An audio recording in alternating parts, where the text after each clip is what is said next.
لوگ خوب کہتے ہیں اور بار بار کہتے ہیں، مجلسوں میں کہتے ہیں، تنہائیوں میں کہتے ہیں، آپس کی گفتگو میں کہتے ہیں کہ اللہ ظالموں کو ہلاک کیوں نہیں کرتا، اللہ ظالموں پر عذاب کیوں نہیں بھیج دیتا، اللہ ظالموں کو تہس نہس کیوں نہیں کر دیتا۔ پوری دنیا میں ظلم ہو رہا ہے، یورپ میں ظلم ہو رہا ہے، امریکہ میں ظلم ہو رہا ہے، عرب میں ظلم ہو رہا ہے، عجب میں ظلم ہو رہا ہے۔ ہمارے ملک کو لے لیجئے، جس ملک میں ہم رہتے ہیں ہندوستان، یا اقلیتوں پر ظلم ہو رہا ہے، مارا جا رہا ہے، موب لنچنگ ہو رہی ہے اور انہیں ستایا جا رہا ہے۔ ایسے وقت میں، ایسے حالات میں ایک ایمان والا یہ کہتا ہے، اس کے دل میں یہ بات اجاگر ہوتی ہے، ایک سوال اس کے ذہن و دماغ میں پیدا ہوتا ہے کہ آخر اللہ ظالموں کو ہلاک کیوں نہیں کرتا، ظالموں پر عذاب اللہ کیوں نہیں لا دیتا، ان کی حکومتوں کو تہس نہس کیوں نہیں کر دیتا، ان کو تباہ و برباد کیوں نہیں کر دیتا۔ یہ ایک سوال ہے جو ان کے ذہن و دماغ میں گردش کرتا ہے، اور وہ علماء سے پوچھتے ہیں، خطبہ سے پوچھتے ہیں، ائمہ کرام سے کہتے ہیں، مفتیان کرام کے سامنے یہ بات پیش کرتے ہیں۔ لیکن میں سمجھتا ہوں کہ ایسے سوالات کرنے والے جو ہیں، شاید ان کو اسلام کی صحیح تعلیم کا علم نہ ہو، وہ قرآن کے اصول سے واقف نہ ہوں، وہ نظام فطرت کو صحیح طرح سے نہ جانتی ہوں۔ میں ان سے کہنا چاہوں گا، جو حضرات یہ کہتے ہیں، میں کہنا چاہوں گا، ایک بات آپ یاد رکھیں، یہ جو دنیا ہے، دنیا جس میں ہمارا آپ زندگی گزارتے ہیں، یہ دنیا دارالامتحان ہے، یہ امتحان کا گھر ہے، یہ دارالابتلاء ہے، یہ آزمائش کا گھر ہے، یہ دارالعمل ہے، یہ کام کرنے کا گھر ہے، یہ دارالنتائج نہیں ہے، یہ رزلٹ ڈے نہیں ہے۔ رزلٹ ڈے تو مرنے کے بعد پتہ چلے گا، وہ تو عالم آخرت کی بات ہے، عالم برزخ کی بات ہے۔ اس دنیا کو اللہ تعالیٰ نے عمل کرنے کے لیے بنایا ہے۔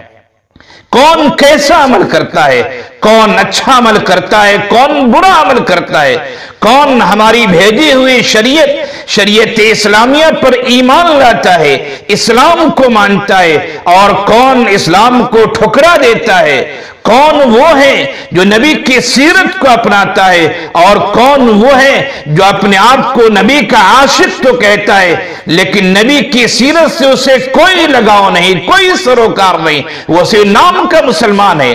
یہ دنیا دارالامتحان ہے، ایگزامینیشن ہال ہے، امتحان کی جگہ ہے، دارالعمل ہے، دارالابتلاء ہے۔ ہمارے اعمال کو اللہ دیکھتا ہے، فرشتے موجود ہیں دائیں کندھے پر، بائیں کندھے کی طرف، وہ ہمارے اعمال کو لکھتے ہیں۔ کبھی کبھی ایسا ہوتا ہے کہ اللہ ظلم کا نتیجہ دنیا میں بھی دکھا دیتا ہے، لیکن یاد رکھیے یہ اللہ تعالیٰ کی مرضی ہے، وہ ظالموں کو دنیا میں بھی عذاب دیتا ہے۔ فرعون کو کون نہیں جانتا، دنیا میں بھی اسے عذاب ملا، آخرت میں بھی عذاب ہے۔ ابو لہب ابو جہل کو کون نہیں جانتا، دنیا میں بھی ذلیل و خوار وہ ہوا ہے اور آخرت میں بھی ذلیل و خوار ہوگا۔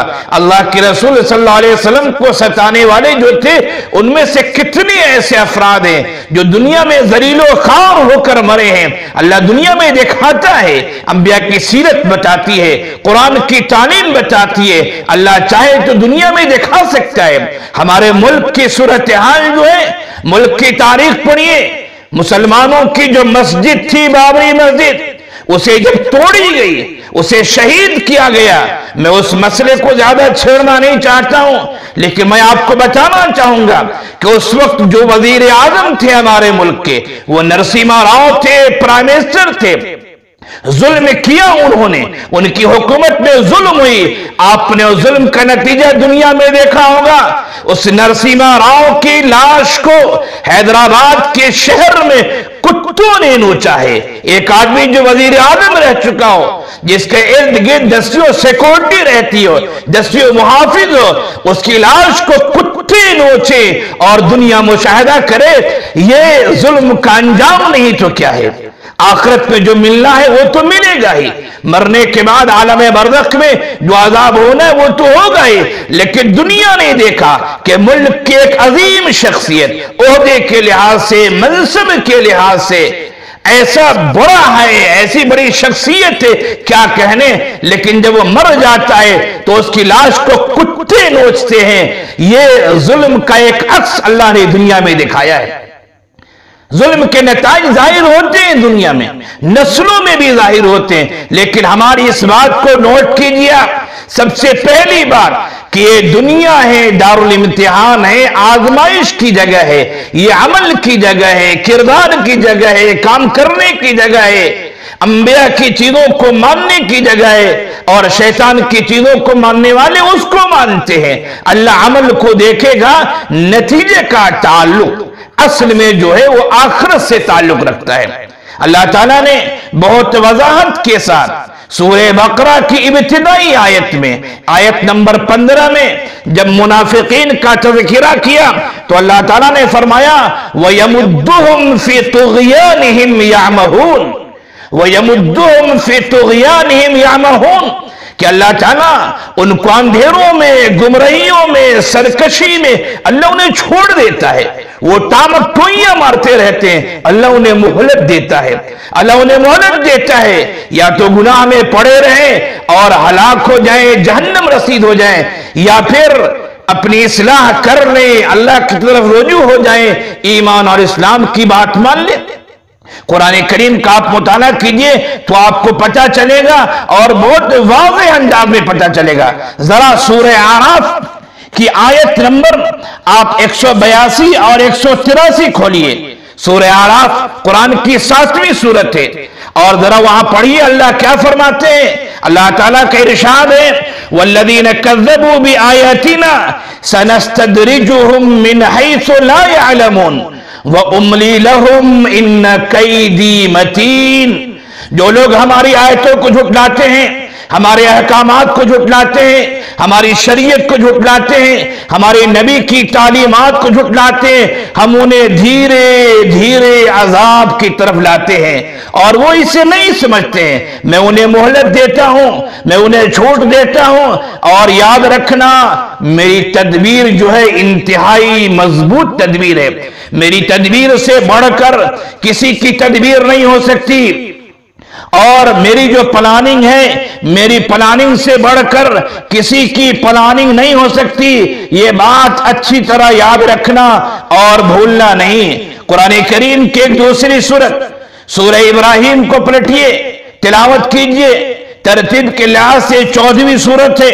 اللہ تعالیٰ آیت نمبر 42 میں ارشاد فرماتے ہیں، انتہائی واضح ارشاد ہے وَلَا تَحْسَبَنَّ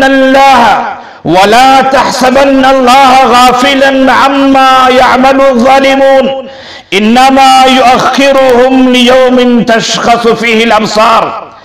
اور اے نبی، اے قرآن کی تلاوت کرنے والے، قرآن کو پڑھنے والے، اللہ اس جان لینا، اللہ اس بات سے غافل نہیں ہے، اللہ کو غافل مت سمجھنا کہ ظالم حضرات جو کام کرتے ہیں اللہ ان کے عمل سے غافل ہو، ایسا مت سمجھنا۔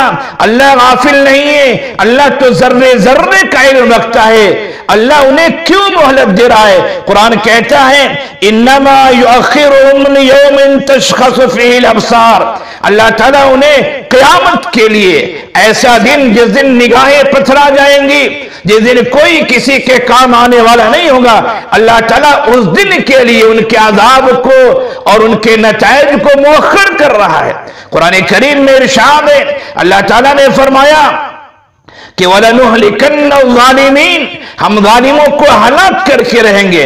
اس فارمولے کو یاد رکھیے اور اپنی شریعت کو مضبوطی سے تھامے رہیے، شریعت اسلامیہ پر پوری طرح عمل کیجئے، قرآن کریم کا مطالعہ کیجئے، تلاوت کیجئے، غور و فکر کیجئے، تدبر کیجئے، فہم سے کام لیجئے اور سیرت کا مطالعہ کیجئے۔ آپ کو پتہ چلے گا انبیاء کے سوانح حیات کا، انبیاء کی سیرت کا مطالعہ کیجئے، آپ کو پتہ چلے گا ظلم کا نتیجہ ہلاکت اور بربادی ہے، ظلم کا نتیجہ تہس نہس ہو جانا ہے۔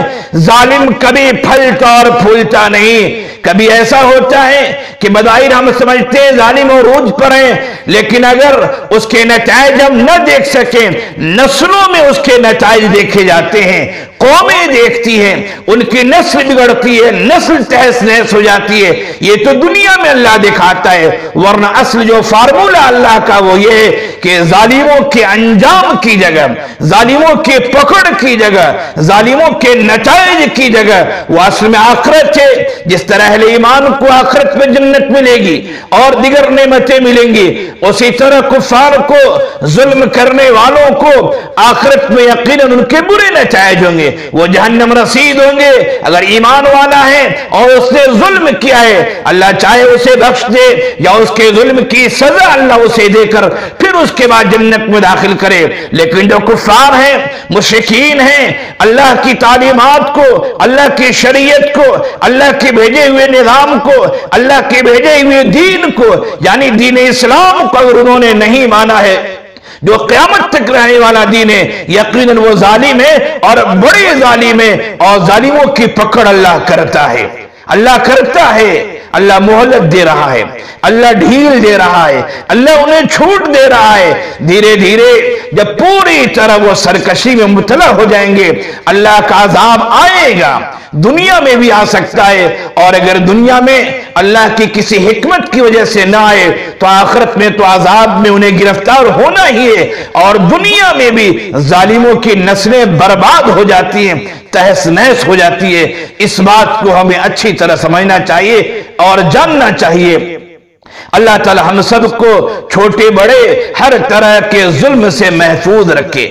اللہ تعالی ہم سب کو امن و سلامتی والا کام کرنے کی توفیق عنایت فرمائے اور نیک اچھا انسان بنائے، صحابہ کرام کے نقش قدم پر چلنے والا بنائے، سیرت رسول کی پیروی کرنے والا بنائے، اور قرآن و سنت کے مطابق زندگی گزارنے والا بنائے، اور اسی کے ساتھ قرآن و سنت کو گہرائی کے ساتھ پڑھنے والا، مطالعہ کرنے والا، سمجھنے والا ہمیں بنائے، اور یہ پیغام دوسروں تک بھی پہنچانے کی توفیق عنایت فرمائے۔ وما علینا الا البلاغ۔